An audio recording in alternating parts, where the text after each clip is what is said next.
30,000 men took up positions south of the Borza stream. The silence was broken by the neighing of horses, while the shouts of commanders blended with the anxious murmurs of the infantry.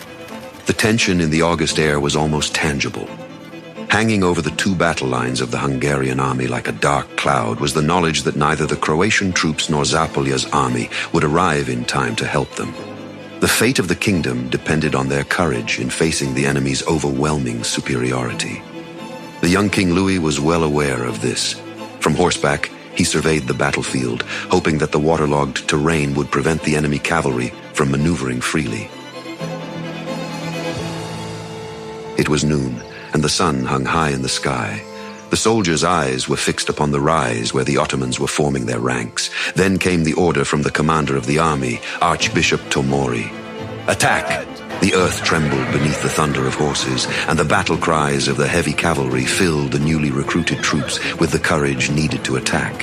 Hungarian soldiers on the right wing charged into the Ottoman ranks. Swords clashed against sabers, horses against spears, and the mud of Mohács mingled with blood.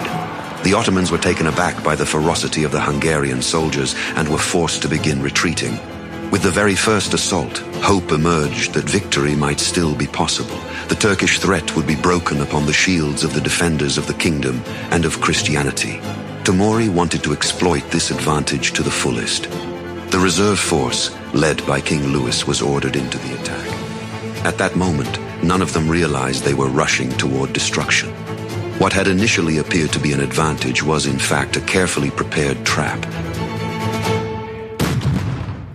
The corps of the Hungarian infantry attacked the Janissaries, but their bravery was instantly replaced by horror. Before them stood 150 barricaded cannons protected by Janissary muskets. The trap had closed.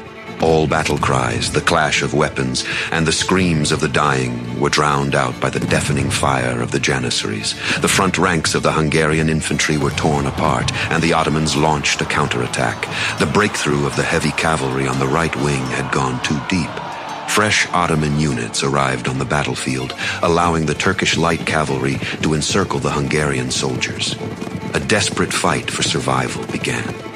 The waterlogged terrain they had hoped to use to their advantage turned against them.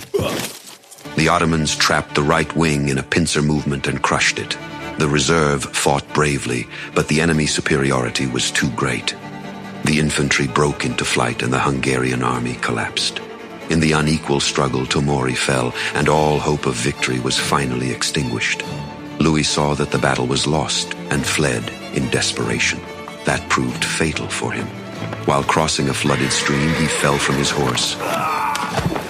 And with his final breath, the Hungarian Czech branch of the Jagiellonian dynasty died out as well. 90 minutes, and it was all over. The chaos of battle fell silent, and a heavy stillness descended upon the Kingdom of Hungary, a silence before the storm that would last for 150 years.